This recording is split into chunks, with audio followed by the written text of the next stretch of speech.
Good morning, good afternoon. It is pre-entries time. We're here for the Breeders' Cup pre-entry show. Thank you for joining us, gentlemen. Magic, Mike Somich, Aaron, Jared. Good to see everybody. Jared, I'll start with you. You were looking very good with the sweatshirt there. Pre-entries, how hyped are you for the Breeders' Cup, buddy? Oh, I mean, I texted you last night. I sent the guide officially off to Halterman and had put his little touch on it. And I sent you a message that said it's officially out of my hands. It's in Halterman's hands, and it feels good. It's hard to believe. A week from today, Halterman, you and I will be on the road heading towards Lexington. So, yeah, it's hard to believe it's here. I feel like there's a lot of these divisions that we're going to see today, kind of deciding on which horse is going to run where that, you know, honestly, I'm still on the fence as far as who I'm going to pick and who I like more. You know, Jack Christopher, I really hope he runs in the sprint, honestly, but I don't know if he will. So I'm interested to see where they end up going with these. Yep, that's it. We're finally going to get the answers to the questions we've been debating for 3 weeks on Twitter and on our podcast and on our videos. So we're finally going to know. And that is the good news here is, like I said, they're getting ready to start them. They're kind of announcing the order right now that the races are going to be in for Friday and for Saturday. So that's kind of cool. And yeah, listen, I'm excited. I don't know about you, Somich. I feel like I need to buy like a pack of cigarettes or something. I'm so excited. You got to have about 8 cocktails in you before you're going to think about that. I'm pumped, man. I did a video this morning about Flightline and specifically kind of where he could rank historically amongst the horses and other Breeders' Cup Classic horses. Really interesting because he did not run in any of the Triple Crown jewels. So it was all about if this is really where he can make his legacy. Is this year's Breeders' Cup and next year's Breeders' Cup. It was just a blast to go back and watch replay after replay of Ghost Zapper, Cigar, Tiz Now, Zenyatta prepping for that video, and that just got me so freaking hyped. Like I cannot wait to get there to Keeneland and have the opportunity to see all of this greatness in one weekend. You got the Breeders' Cup Juvenile Turf Sprint. They're already going through it. The nice thing about TVG doing this, which you can get the actual list there. Put them on mute on your TV and then actually just hang out with us. It'll be better, promise you. The Juvenile Turf Sprint's being released, and no surprise, the Juvenile Turf Sprint has more horses on the outside looking in, a very overdrawn field. Nothing too surprising. The Juvenile Fillies, now those are out. Chocolate Gelato is going to be one of 2 from Todd Plush. He also has Atomically in there. Zagira has first preference in the Juvenile Fillies Turf, so you might see her scratch out of this. But I don't know. What's up? That matters. I mean, that's the first big piece of information we get here. That Zagira is pointing toward the Juvenile Fillies Turf versus the Juvenile Fillies, where she looked very good on the turf and didn't look as impressive there on the dirt last time we saw her at Keeneland. Yeah, I agree. That's a first big piece of news that we've got. You know, the Juvenile Turf Sprint's got like 100 of them, and that's always the case. That's big because we've talked about that on the show. We talked about when she ran and we were live, and we've talked about it on our shows as well. Where's she going to end up?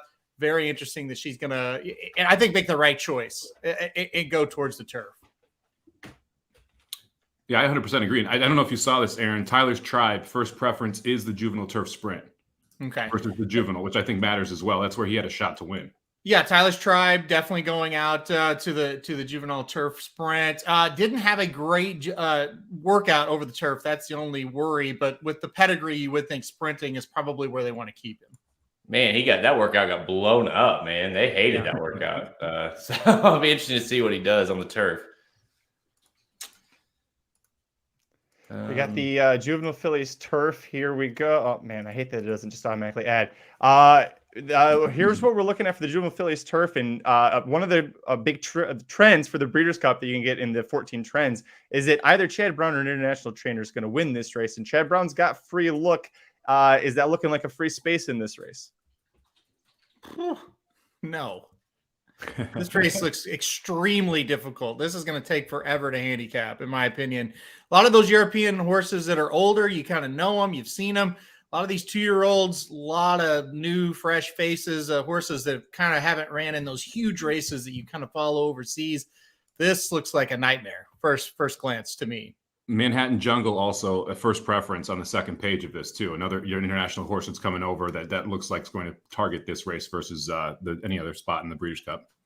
This is such a tough race. I mean, because I do feel like I want to lean towards the Americans, and not to spoil my 14 trends coming out later today, but this is a race that we tend to do very well in. But which one am I picking? You know, like that's the problem.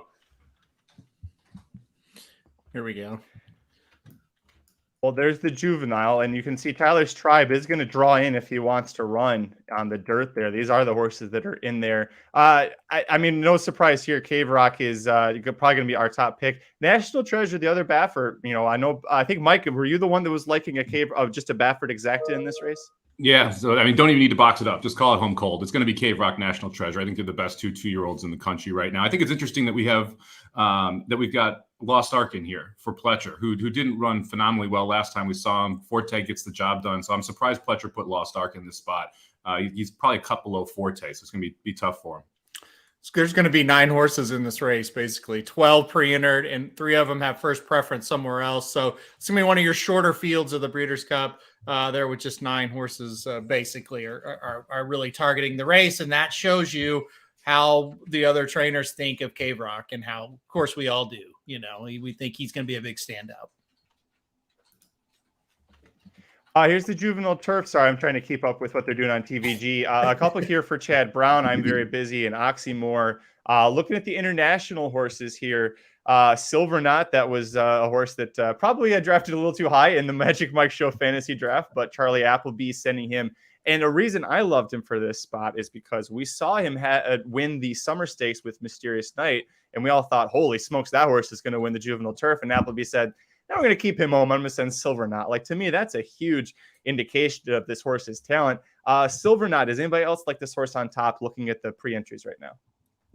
First glance, yes, for Silver Knot. Really like that horse. Really excited to see.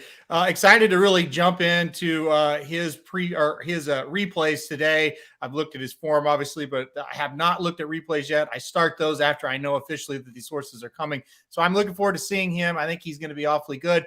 The other thing is, guys, and you guys can kind of comment on this, I am not high on our Breeders' Cup Juvenile Turf horses from the United States. So I'm looking elsewhere in this race.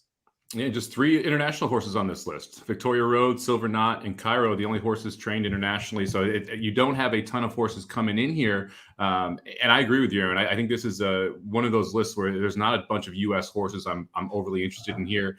And the winner is on the rail. Well, not on the rail, but the top horse on this list would be one that I am a little bit interested in. Tough Trip, 2 back, was able to get the job done last time out. I know you picked that horse, was 10-1 morning line, got bet down some. Yeah. That's one of the ones I would be interested in from the U.S. contingent, but we don't run very deep here. I'm wondering if the lack of European runners in this race kind of suggests that they think Silver Knot's pretty darn good overseas. I was starting to wonder that too, Aaron. Yeah. I don't know. I mean, whenever you made that pick, obviously it was maybe a little bit early, but I think that horse is going to win. So I didn't hate it for exactly the reason that you laid out, Magic. I mean, if Mysterious Night's not coming, who's he bringing? Well, that's who he's bringing. So I don't think Appleby's really messing around. He doesn't really ever this year in the Breeders' Cup. But I don't think he's only bringing one. Like last year, he had Modern Games, and I forget who the horse was that was next to him that screwed everything up. Like, we were so confident Mysterious Night. Like, to me, it's just screaming on Silver Knot. Well, and by the way, it's like I think we all, I assume all of us on this feed would have picked Mysterious Night had they ran him here, right? I think we all, when we were like, oh, that horse. That's the Breeders' Cup pick, and they didn't run him, and he decides to run this horse. You're like, oh, well, that tells you a lot. It definitely would have been the favorite, right? If Silver Knot was not in this race, Mysterious Night is. Your favorite is Mysterious Night, right? So that kind of tells you, and like you said, Jared, that tells you how much they think of Silver Knot. I mean, we'd probably be playing an Appleby exact if they both showed up. So you're going to see a shorter price on Silver Knot. I'll be interested to see what that price is, because generally this race does not end up with a heavy favorite. Usually you get a little bit of a price here. So real quickly, Vashon Welch, which I think that's Jared's cousin, chimed in and he talked about Cairo. Aiden O'Brien's got 2 here. So I think that horse is these 2 horses are interesting. That'll be 1 or 2 that I'll definitely be studying hard today. Don't know a ton about them yet. Thank you. Marla. Wow. Thank you, Marla. Thank you.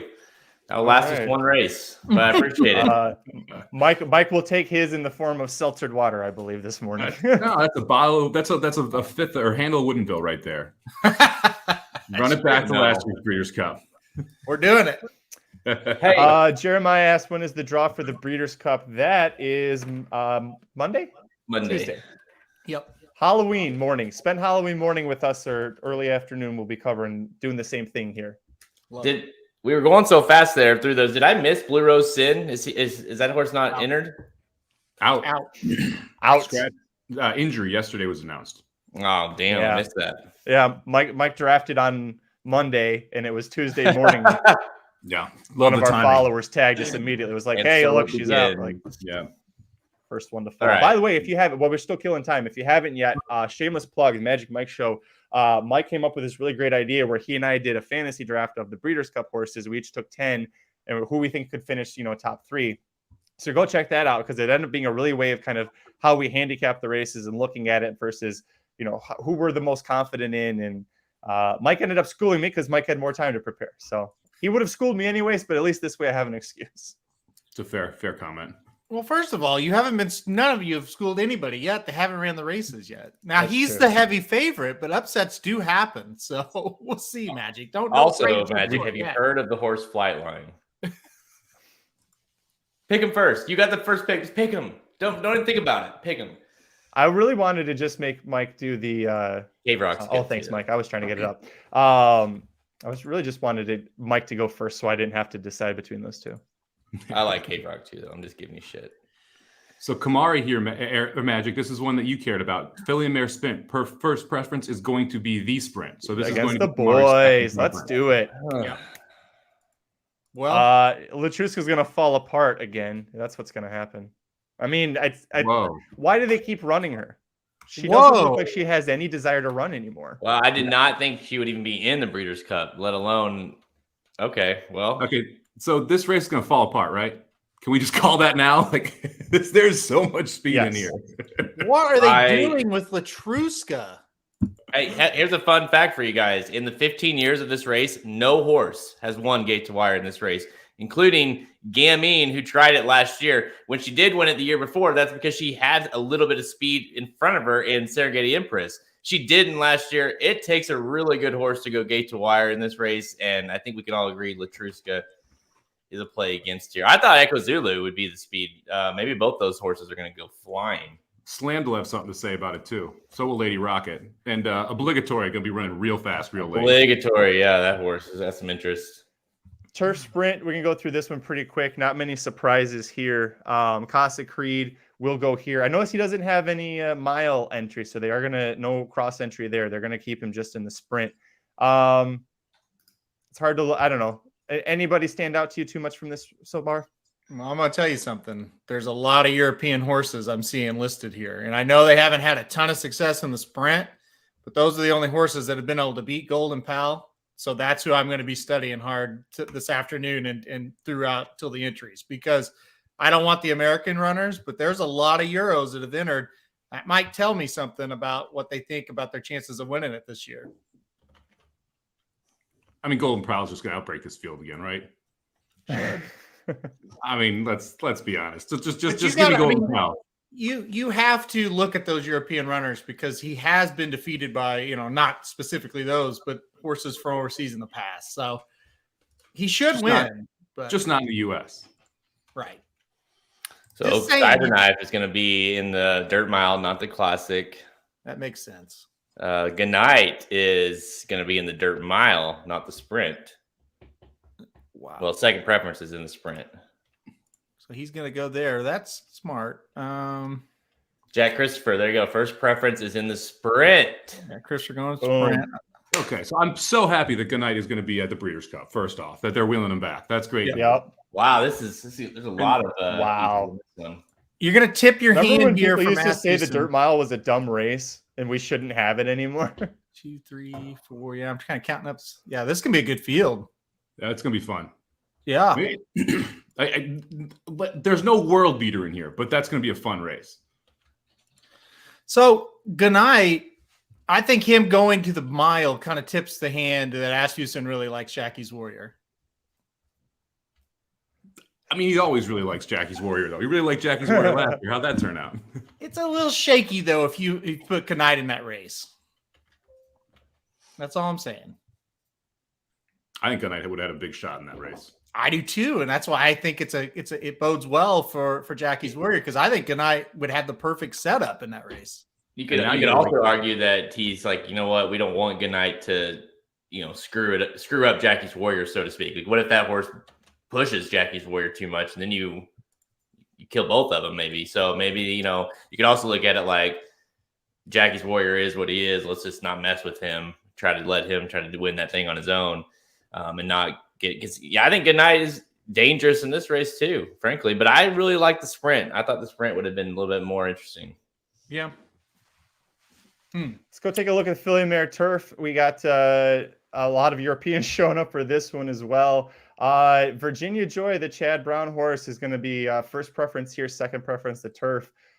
He's also got Ruggier and in Italian. God, what do we think about this field? This is, to me, Chad Brown or the Euros, right? Like that's. I really like Nashua. I think that horse can be really tough to beat. But, Chad within Italian, the way that horse has been running, maybe she can sneak away. Really going to have to figure out this pace situation. This is a good field, though. I think this could be fun. I think he's the nail on the head there. This is all about the pace, right? And if in Italian is going to be, it's obviously going to be your pace setter. Can going to Vegas press it all? And if not, does in Italian just kind of get loose? And then it's whether or not Nashua can run her down late. This might be one where you just need to go too deep and play the speed and the best horse. I really like that angle, Somich. Like, I like those two horses a lot. Here, it makes the most sense. Let's keep going here. We can look at we got next. Let's take a look at the mile. I've got this one pulled up. We'll go. If I miss one, you guys let me know. But I got the Distaff for you next, ready to go. Perfect. All right. Yeah, the Distaff will be easy to go through. There we go. Breeders' Cup Mile. You can see Order of Australia, the winner of 2020 at this track, is going to return. Smooth Like Straight. Maybe we lock him in for second again, Mike. I don't know. We'll let you know what you want to do. Modern Games is here. Is that the top pick for us? It is for me. That's spending, Halterman. He is showing up. I'm really shocked by that one. I think it's just a prep to kind of get him going. We'll see what happens. I just think a mile is going to be a little too short for a domestic spending, but I'm glad he's going to be there. We thought he was going to be there last year and we didn't get to see him. So we're going to get to see him at least, but Modern Games looks awful tough to me. But again, you got a bunch of horses that are going to come over here. I don't know that Kinross horse is one I'm very interested in as well. So a lot of studying going to happen in the next few days on these European runners. Yeah, kind of fun that you have Kinross and Modern Games showing up, and you've got Annapolis and domestic spending for the U.S. there. What price is Regal Glory going to go off at?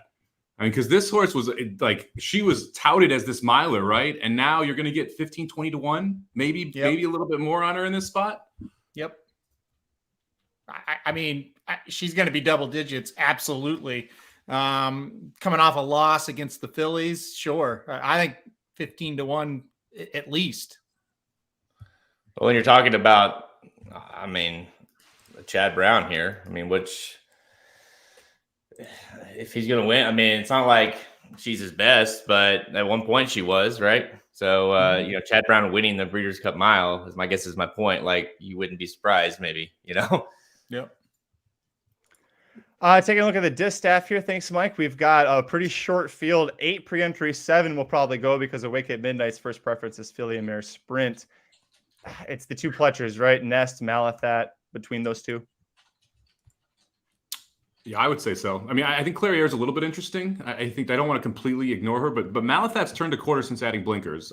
She should have won this race last year and didn't get the job done. Nest has been dominant all year. It's tough to look past those two. I look at the body of this field. You know who I think is really super dangerous?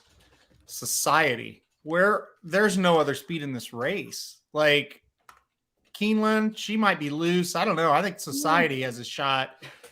I don't know that Society can beat Ness, but I think Society could hit the board at a big price. You don't think? Well, I don't know how big of a price it's going to be. Actually, there's only going to be 7 in the race, so maybe not. You don't think search results? What about search results? Search results will press her, won't she? Latruska cleared search results, a couple of times this year. So I don't know. Maybe she does press, but Society looked faster than search results. To me, I don't know. I just think she might get loose here. Short field. it's going to get interesting up front. You better, I mean, if you're Malathot for sure, you better hope search result presses. Nest, I think, is tactical enough to be close, but I'm not sure about Malathot and Clarier as well. I don't think it just changes my opinion too much. I mean, obviously Nest. I like Nest, Malathot. I think one of those two will win. I'll be surprised if one of those two don't win here. We got post draw will be on Halloween, 11:30 a.m. Pacific to 1:30 p.m. Pacific. Why it's going to take 2 hours for that is stupid, but at least we have that information there. Let's take a look. Let's see. We talked about the Distaff. I'm trying to see what else we got. The mile taken care of. Did we talk Philly and Mare Turf? We did that one. Sorry, going through Breeders' Cup Turf. We got 2 left we can talk about here. Breeders' Cup Turf, of course, we know that was going to have a really sweet draw. Chad Brown had Virginia Joy in here, but doesn't have anybody else going. And then you look at who the Euros are going to send. You've got Mishriff coming over, which has me super excited. Appleby ends up deciding to pre-enter Nation's Pride. He seems to go back and forth about what he's going to do. Sometimes he seems to say he's going to keep him and go back, but come back as a 4-year-old. Rebels Romance is my top pick in here, but Mishriff is also exciting to see. This is good. That's Broom's in here. Broom almost won this race last year. Don't even forget that. I won't. I liked him at 20-1. I know. This is good. This is a really good field. There's some horses in here coming in from overseas that look pretty darn good that aren't, Rebels Romance, kind of the highlight horses. You got Warlike Goddess in here. This is really, really good. Stone Age, the horse that everyone kind of thought earlier this summer that might be, the Aiden O'Brien horse that you wanted. So that's an interesting spot here for Stone Age, but Aiden O'Brien's got a kind of knack, like you said, Somich, got a knack for winning, or at least outrunning their odds in this kind of race. Like you said last year, and again, Stone Age, a horse that I believe was he the favorite in the Belmont Derby? If not, he was close. But obviously disappointed. But if they bring him over here, be interesting to see what they do. And that horse will be a huge price. It's going to be really interesting to see how Warlike Goddess does against this field. I mean, because last time she was facing Gufo and a couple others, nothing like this. I mean, this is some very, very, very good horses. Bye Bye Melvin obviously ran second in that race. Should be your pace setter again here. But man, this drew well.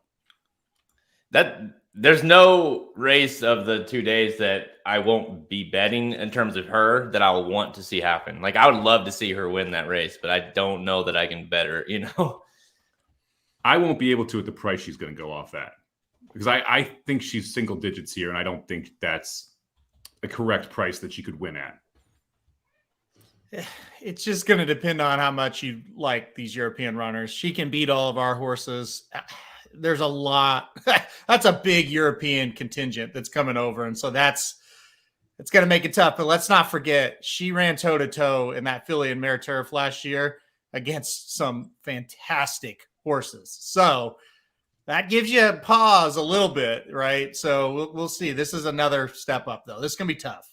Also not a Bill Mott move. You don't see him run a filly against the boys all that often. And so it kind of tips his hand on where he believes she fits here.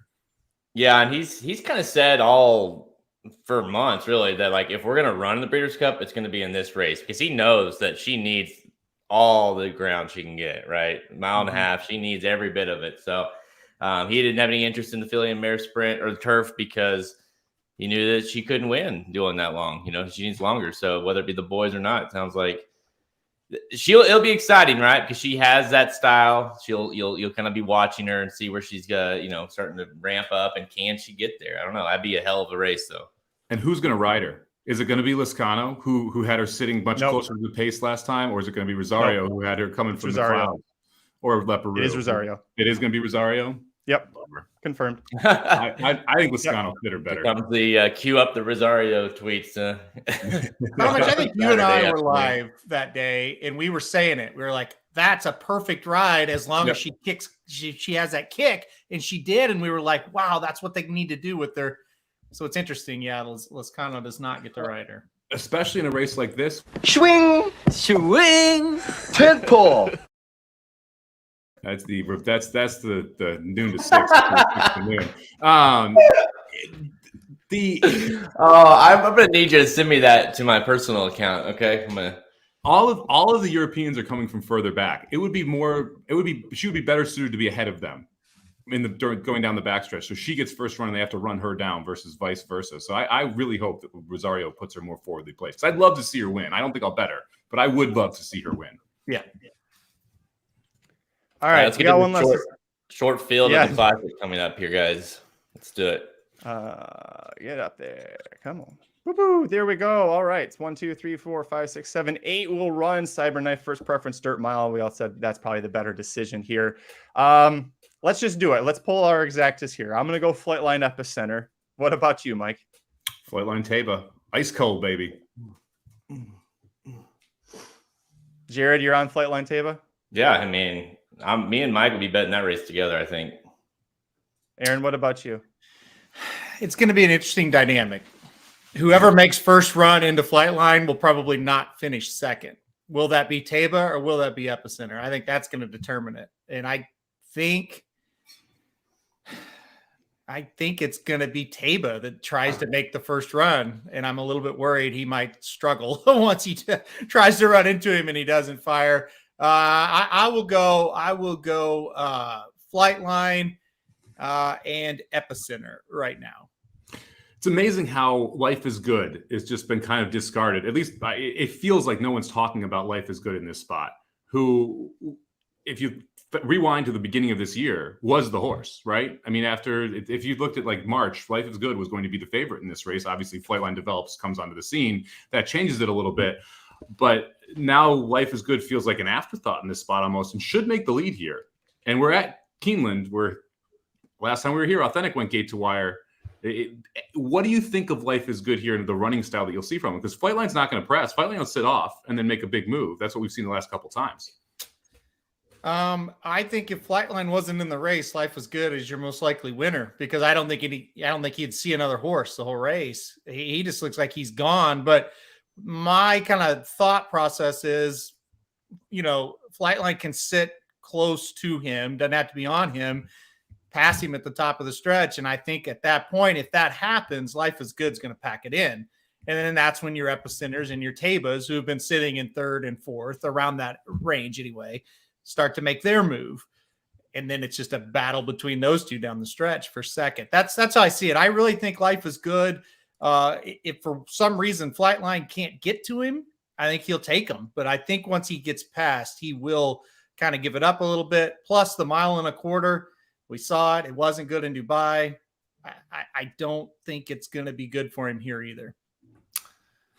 A couple things. So one, if people are going to, because inevitably people will bitch about the field size here. What more do you want? Okay. Like this has got everything you want here. You got the Flightline versus Life is Good on the olders. You got the top 3-year-olds who we think are all top 3-year-olds, with Epicenter and Taba, those matching up. Of course, then you've got Rich Strike.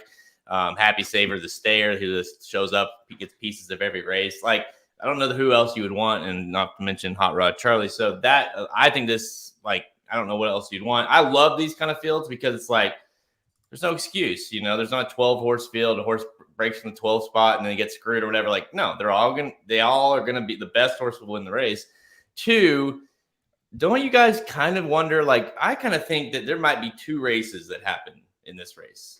There's the Life is Good versus Flightline race, and then there's everybody else in the next race.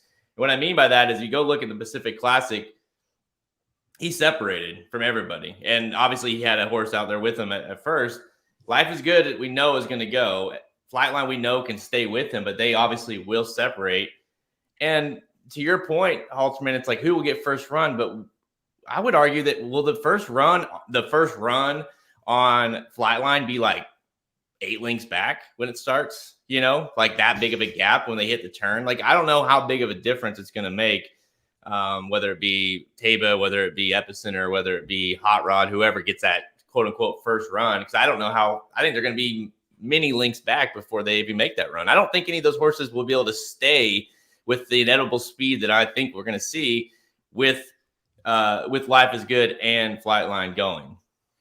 Will one of the contenders try to go with him when he makes his move? That's the question. Because the one that does is screwed, in my opinion. That'll be Epicenter. I mean, Epicenter is going to be closer to this pace than Taba will. I don't know if that's a fact. Why would you say that? Yeah. Did you see the Derby? Because Epicenter's done that consistently. I think Taba's going to sit further off here in this spot than he will. Then we'll see Epicenter. I mean, Taba was sitting further back in the Haskell, and in the Derby, you're right. With 20 horses, Taba was more forwardly placed, but he wasn't nearly as mature of a horse. In the last couple of races, Taba's been coming from off the pace, not being close up to it. So I think Epicenter's going to be the one that sits closer here, and we'll see what happens. Now, Joel could pull him back, but I think you're going to see Taba and Epicenter pretty much run a match race behind that duel up front. And I think Taba's going to be the one sitting further back. I don't think you can confidently say that about either one of them because Epicenter was last in the Jim Dandy. Now got a good stalking trip. 4 horses. Well, Epicenter was second to last in the Preakness. I mean, he's kind of done it all. I don't really know where he's going to sit, to be honest. Taba, I'm very confident. He kind of sits the same trip every time, right? Epicenter was a speed horse when this thing all started, and then he was a stalker, then he was a closer, and now he's back to being a stalker. I don't know exactly where he will sit. I'm expecting a Travers type position. If he's a Travers type position, he will probably be a little bit ahead of Taba then. Yeah. Well, they've all commented on it, right? Baffert and O'Neill and Fletcher and Aspeece and all that. I mean, they all know what Flightline is, and so it's like you think you've got to think most of them be like, don't fuck with that horse, okay? Just don't get close to him, because you know that your horse is not good enough to run with Flightline. How much of that do you think goes into this race? It seems like Baffert thinks he can win the race, but he thinks he can win a lot of these races. But how much goes into these saying, you know what, we're not going to test either one of those horses up front, and we're just going to run our race in third, say. And maybe if we get lucky and Flightline falters, we can get up there and win the thing. But otherwise, you know what I'm saying, Ultimate? Like if you're hot rod, you say, you know what, we're going to go after him. We're going to go. Well, you're fucked, right? You have no chance to even hit the board. So how much of that goes into some of these with Olympiad, with Rich Strike, with Taba, with all those other horses? Ask all the horses that ran in the Classic last year. Yeah, exactly, right? People specifically talked about the Baffert horse last year, Medina Spirit, when he ran that race, that style of race. Yep. He ran for second. Running for second. Third. Yeah, that's what you're going to – I don't think you're going to see anyone who's like, hey, I'm going to go crazy and try and take out Flightline. Nope. In his last 9 races, who's never finished worse than second? Epicenter. Any kind of trip you give him, he can finish second or win. He's not as good as Flightline, but if Joel pulls him back, if Joel sits him in a stalking position, I think he is the one you can be most confident in. He's never not been the best horse in each of those races as well, though. I want to ask, I know Halton's answer, because we talked about it. You may have mentioned this on the other show the other day, but me and Halton talked to John White about this, and I want to ask my 2 resident Magic Mike guys here who are kind of equally on the other on opposite sides of each other from the 3-year-old department. What needs to happen for Taba to win 3-year-old of the year? Does he need to just finish ahead of Epicenter in this race? Like if say Flightline wins by 5 or whatever, does he just need to beat Epicenter and he can get it? Or, we kind of talked about how big that Haskell race would have been had he won that race and had that, then he also had the Pennsylvania Derby. Then he also got second in the Classic or whatever. Does he need to win here, Taba? And what does Epicenter need to do to secure that? I mean, I think Taba needs to win or else it's Epicenter. Agreed. That's what I think. And if Nest wins and neither of these horses win, Nest should win 3-year-old, I think. Well, there's 2 different categories. They're not competing in the same category. There's female. I'm sorry. You're right. I combined them as horse of the year in my head. The biggest thing is Epicenter has danced every dance all year long. And even if Taba's second and Epicenter's third, that's not enough. Well, you have the Travers victory too. Yep. Right. I mean, Epicenter's run second in a couple of races along the way that are the big ones, but has that Travers to hang the hat on. And Jared, you mentioned Taba doesn't have that 3-year-old big time race, and the Haskell would have been that to hang that victory on. And so without that, you've got to win this race in my mind. To me, it's like Travers is a lot stronger than even a Santana Derby and Pennsylvania Derby win. It just is. The Travers is that big of a race. And if it's like a 2-3 kind of thing where it's like, can you really give Taba the victory because he got second over Epicenter, who got third? I will say this about Epicenter. I think he will run. He'll give you a race. Like, he's going to bring a race here. So I think if you like Epicenter Magic, you like Epicenter for second, like, he'll be in second probably, for at least he'll be close to it, right? I just think it's going to be such a fascinating race. You would assume that we'll be looking at Flightline, then we'll be like, all right, where's Taba? Where's Epicenter? Like, who is the better 3-year-old? Because we really haven't seen those two square up at their best yet. That's just it. I mean, that's the thing. You kind of hope, if you want to know, okay, who is the best 3-year-old? You just kind of hope that Life is Good, Life is Good, Flightline kind of just are on their own thing up front, and then, like you said, they just kind of try to run for second, Taba and Epicenter, and let's see who the best one is. That would kind of be cool to see. I don't know. I just think it's a situation where we know how good Epicenter is, and we still don't know the very top of Taba. Was that the Pennsylvania Derby, or is there more there for him to kind of accomplish? So that's kind of the interesting dynamic of those two, where we're pretty sure. I don't think Epicenter's getting better than what he is, but what he is really good. And so now it's just a matter of, can Taba rise to that occasion? He took a huge step in Pennsylvania. He still has another smaller step now, for sure, to take to get to him. And like I said, who knows where Epicenter is going to be, but these two horses most likely are going to be within a length of each other the whole race, until we hit the stretch. So it's going to be pretty cool to see the race within the race, so to speak, right, between the 3-year-olds. It's going to listen. Another thing, I brought it up the other day, and we're not really thinking about this race. There's 6 horses in this race that could be the horse of the year if they win. We all are just assuming Flightline is a slam dunk. If he does not show up, or if he doesn't win, he is not the horse of the year. And the winner, unless it's Hot Rod Charlie or Happy Saver, likely is the horse of the year. So you don't think Hot Rod Charlie could be horse of the year with this win? No. Please no. I hope not. It does. I mean, it gets really, so let's say we're at the top of the stretch and Flightline's not firing. It's a mad scramble all of a sudden for horse of the year. So Epicenter would win horse of the year. Life is Good would definitely win horse of the year. Olympiad. Rich Strike would. And that would be that would be a story. I told John, I said, you can have my job if Rich Strike wins horse of the year. Well, he would be it, though. He would have to be. Yeah, he would. He won the Derby, won the Classic. I mean, how could he not? And he should get a setup again here. I mean, they're going to go fast enough that he's going to have something to run into. So I did a video about Rich Strike. I don't think it's unrealistic that he runs 3rd or 4th in this spot, which is crazy considering where he started, and even what I thought of him after the Derby. But Rich Strike's last 2 efforts in the Travers, and then facing Hot Rod Charlie last time out, they were good efforts. They were solid runs. So I just don't. And now you're talking to a resident hater of Rich Strike here. I don't think he's good enough to win, but I definitely could see him like being that horse to get second. And we talked about Taba's going to get second, or Epicenter's going to get second. What if Rich Strike does because of that? I just don't think he's fast enough to get to, whether it be Flightline or Life is Good or whoever you like. I don't think he's fast enough to win the race, but crazier things could happen. Said Kentucky Derby. So, in 2015, American Pharoah came in here as hyped as Flightline and won, and F&X got second. And there were good horses in that race. Yeah, F&X got second. So it can happen. The biggest thing about it, again, if you go back and watch that replay of 2015, horses made moves early trying to get to Pharoah, and they melted down. And that allowed kind of those grinders to get up there and get second and third.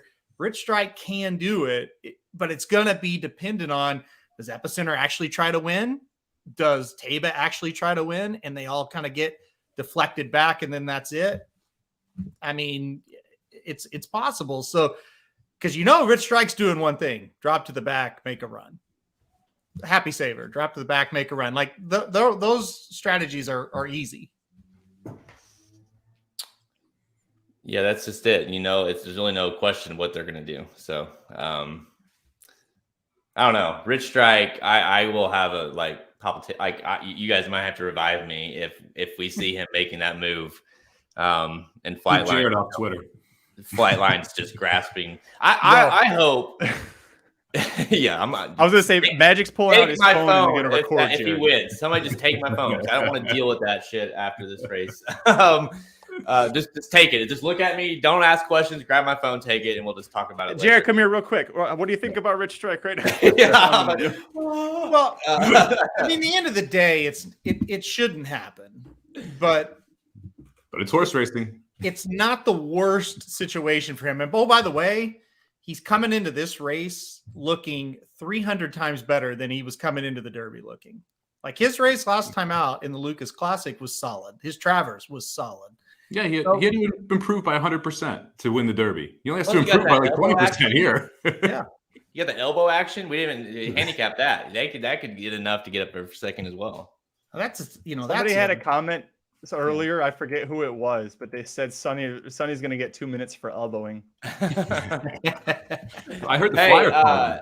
Would you guys rather see fly like a Flightline, Taba battle or whoever you like, Epicenter, or just one of those Pharaoh-ish moments where they round the turn, you were just thinking, let's enjoy this because he just is extending and nobody's coming after him, by the stretch of the length of the stretch. I mean, which one would you rather see here? Or I guess option 3 is him getting beat, but I think we all like Flightline. I'm an anarchist, but not that much of an anarchist. I'd like to see him roll. I love greatness, and we don't get to see it very often. And he has a chance. Now, he obviously, without the victories earlier in the 3-year-old career, without being in any of the classics, it makes it harder for him. And he has to come back as a 5-year-old, and he has to win the classic again next year. But he has a chance to be a Mount Rushmore type horse, right? And we've had some of those in the classic, and Ghost Sapper comes to mind, where Ghost Sapper wins the classic in his 9th start, doesn't get to come back and run, never ran in any of the Triple Crown races, and he's not thought of as one of those Mount Rushmore type horses, but had that level of talent and holds the highest buyer ever. Mm-hmm. That Taba could ascend to that Mount Rushmore level. I would much rather see that. I enjoyed Zenyatta winning much more than I enjoyed her losing, right? I wanted to see Curlin win the second year. I wanted to see Cigar win the second classic. This could be the first step in that. And I'd much rather be there to see that than root for a defeat. And if it's close, great. But if it's just a massive win, that really cements the idea that he could be that horse. I want to see a blowout or I want to see a loss. I don't want to see it because if it's close, it's it's not, it doesn't stand out. If he blows them out, it stands out. And if he loses, it'll be something we'll never forget. If he wins by half length, I'm not really going to, it'll be fun, but it's okay. What if it's he wins by a half length and third is this length of the stretch? What if it's a battle at that point between Epicenter, Taba? Fuck it, Rich Strike. As long as he wins, cool. Rich Strike, sure, why not? Yeah, that'd be cool. I would like that. I think I would definitely rather see, I'm with Halterman a little bit. I'd rather him win by 20 or Taba beat him because I'll have money on Taba too. Listen, I think we all need before we end this thing, at least me personally, I'll say it.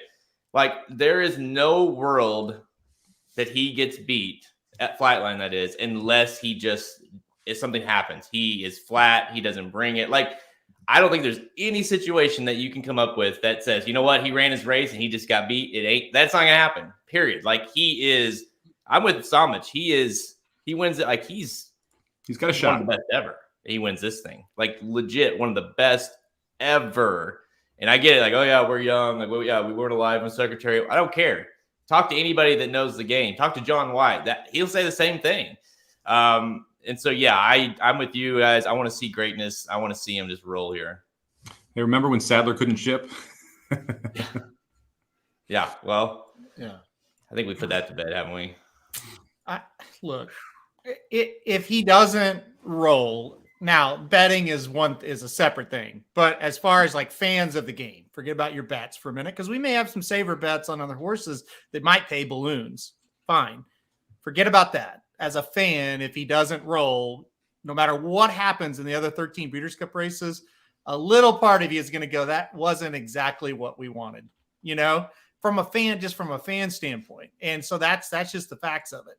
If he comes out and he does, he doesn't have to win by 20, but if he does what Magic just has on the screen, you're going to be really happy and excited as a fan of the sport. I was mad, or not mad, but sad that I wasn't there wasn't able to be there for that Pacific Classic. So I want to see the Pacific Classic again.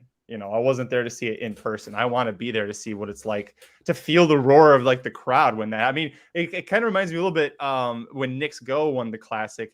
That was we were excited. It also meant because like when we saw Knicks Go coming off the turn, we knew like, hey, we're going to end this whole weekend on a big positive note financially and emotionally. But that was a big feeling. And then, just to see him, geez, I get goosebumps still watching this, just watching him just extend. There aren't many times in racing where all the people from a fan standpoint are rooting for the same horse, or at least 90% of the people. You don't get it very often. You got it with Pharaoh. You got it with Justify when he won the Triple Crown because people want to see a Triple Crown. You got it with Zenyatta, You're going to have that with this horse. No matter what the bets are, when this horse turns for home, if you're a fan of racing, you want to see a performance like this in person. So yeah, Magic, you may have not ever experienced anything like that, and that's going to be pretty darn awesome if he does. And like I said, if he doesn't do it, then it's you're going to go home and you're going to be like, damn it, came all the way from California to see this. What the hell? Zenyatta's Breeders' Cup Classics are great examples. I was fortunate enough to be in the crowd for both of them. And the first one she wins, that place was going nuts. Nuts. It didn't matter who you bet. You just wanted to see her make that phenomenal move, and she was breathtaking.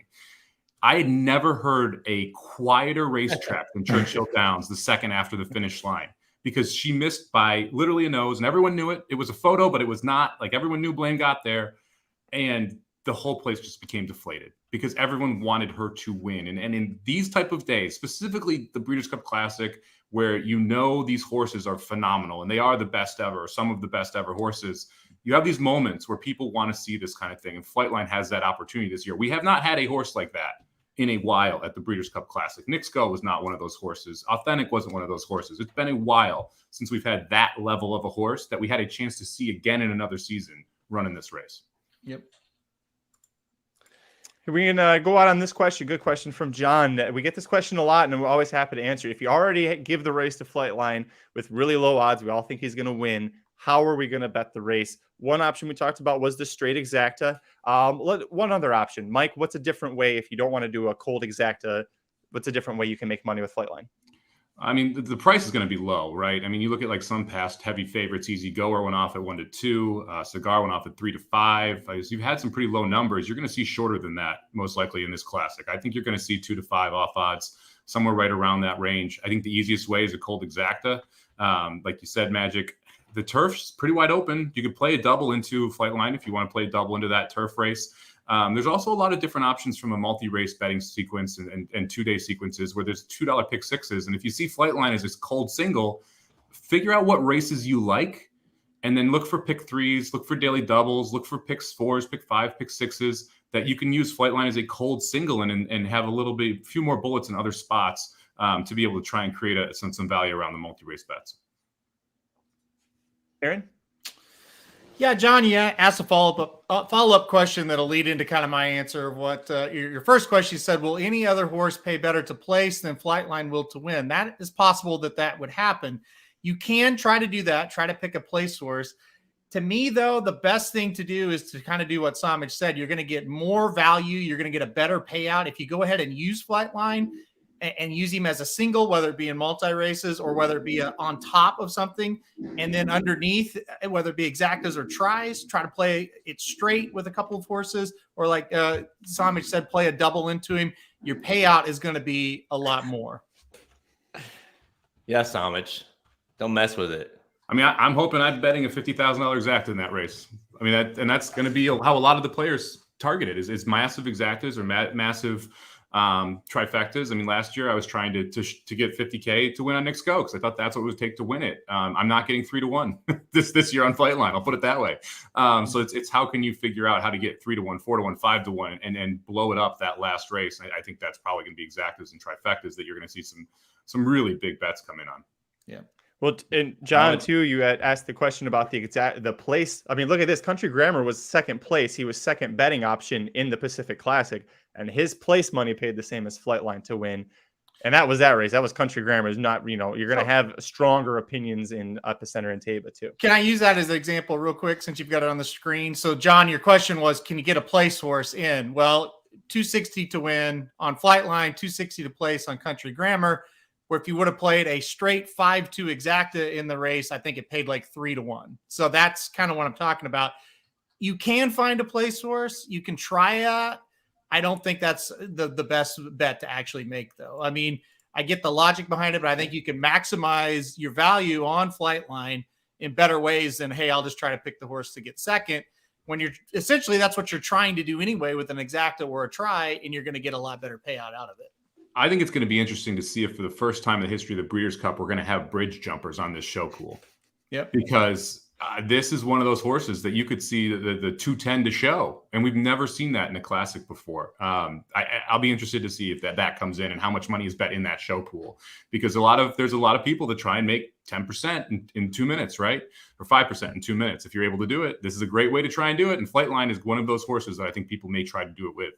Well, yeah, to your point, it kind of feels like he either wins somewhat easily or he's like out of it, because he just faltered and couldn't get there or whatever that case may be. So, yeah, I mean, if there is a situation that you can come up with, that would be it, right? So, no, I think I'm kind of with Somich here. I'll probably play a huge to see what the odds are, but you're probably going to get, 5-1, somewhere that on maybe even higher on Flightline over Taba, just straight, just pound that, because it's like, I'm not getting that's my two strongest opinions of the race. So, and I don't think Taba can beat Flightline unless something insane happened. So why not just pound it, right? Well, that's the key. I think you have 4 or 5 logical options for second, which means that all of those exactas are going to pay 3-1, 4-1, right? Yeah. And so all of a sudden, you just have to pick the place horse if you think Flightline's a free square in the top spot, and you're going to get a decent amount of cash, because the thing with betting to place is Flightline gets half that pool. And a lot of that money is Flightline's money in the place pool. So it devalues the place money for any other horse if Flightline is first. If Flightline's out of the top 2, that completely changes the conversation. But Flightline is first. The second place money is devalued, and there really isn't that much value because of who won the race.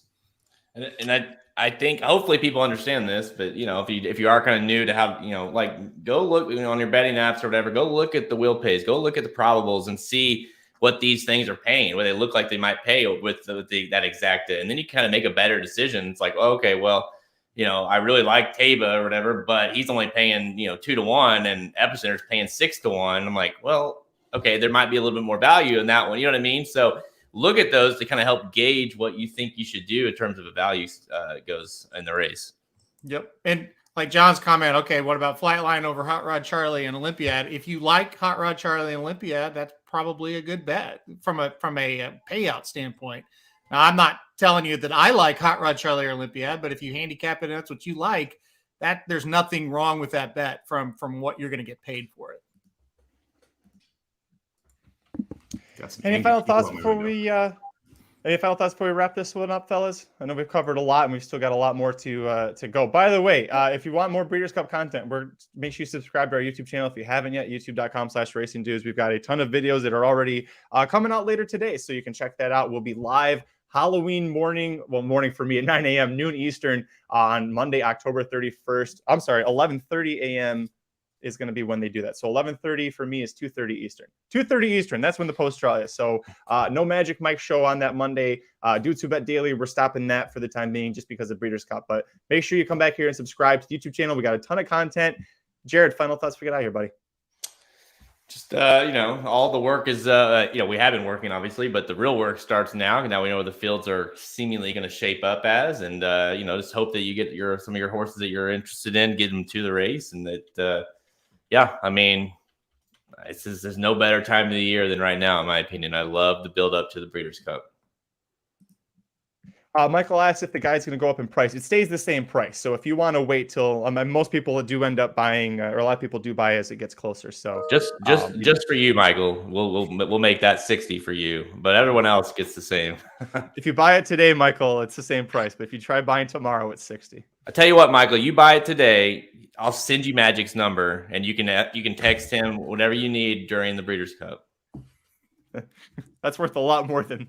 That might be actually a negative. I don't know if that really added anything, but I'm mostly doing it because I want someone to have Magic's number. The guy did a fantasy draft and got the first pick and didn't pick Flightline, so I don't know that you want that, Michael. But no, the guide will say the same. Listen, yes, I'm with Witsy. If Witsy's right, if Flightline doesn't get the job done, I'm going to look like a genius. Oh my gosh! So just to kind of piggyback off that, the guide thing, there's been a couple people in the chat. Who's your long shots? What do you like? What's this? What's that? We just got who we think is going to run in the field. So give us till next week, and then you'll know. Like I can't make any other, kind of comments towards that until now the work really starts, right? Now we actually know, and now we can get in there and get those answers for you for next week. And to piggyback that, the guide will be released Wednesday next week. But we update, if something happens, a scratch comes out, whatever happens, we go in, we update it, and you have access to that in your dashboard and the website. So just always go download the recent version, and we'll have it updated. So it's not like a one and done. I guess I don't know who they like now. No, we'll continue to update. Somich has an article. We all have top 4 picks in it. So anything that happens and changes, we go in and update these things up until Saturday morning. So. It's an continuous update guide. It's not just like we just release it on Wednesday and say good luck. We don't? Okay. Well, that's good to know. Mike, I know you've got the BC. What's that? So for you, we do, because you don't wake up half the time until, we don't know who to put in there. So we just say, just tell me. I can't tell you how many times we've done that. We're like, I don't know, just put a horse I think he likes there. You're probably better off doing that anyways. Tom, we'll leave on this. Tom missed out on a BC ticket in the tourney last night to a tiebreaker. Tom, I know you've been trying a lot of tourney stuff, and did Tom win one of ours, or did Tom win something that knocked out Dr. T? There's something, I know Tom's name's popped up in a lot of tournament stuff, so keep trying. You'll get there. No more dudes who bet daily. We're on a pause right now until Breeders' Cup is done. But I tell you what, the CFL playoffs start next weekend. I'm going to be tweeting out my best ones for that. Oh, we got one tomorrow? We'll be back tomorrow for Dudes Who Bet Daily. Yeah, we're taking the day off for this show. We'll be back tomorrow. We will not be live Breeders' Cup week for Dudes Who Bet Daily, just because we'll all be traveling on Monday or on Wednesday, Thursday, Friday, and Saturday. We'll be live at night, recapping and talking about the Breeders' Cup races and everything that's going down. So that'll all be happening. And if you do want to qualify for BCBC, like Tom is here, there are a lot of qualifiers still left leading up to next week. It's a blast to play in that tournament. It's a lot of money to buy in, but a lot of fun if you're able to qualify for a smaller amount. I see, Michael. You get Magic's number 26. No, I'm just kidding. There you go. If a girl named Jenny answers, that's just my assistant. Don't worry about that. Thanks for joining us. We will be back tomorrow. We got Dudes Who Bet Daily, and then of course Magic Mike show. We'll do one last Keeneland preview Thursday afternoon. Thanks so much for joining us. We'll see you next time. Until then. Oh shit! I gotta figure out which one am I using to get us out of here. I was hoping you were gonna say, and I'm Magic there. Yeah, I was waiting for it. Wrong, wrong, wrong, wrong. Wrong, wrong, wrong, wrong. You're wrong, you're wrong, you're wrong. If you do not agree with this, you're cursed.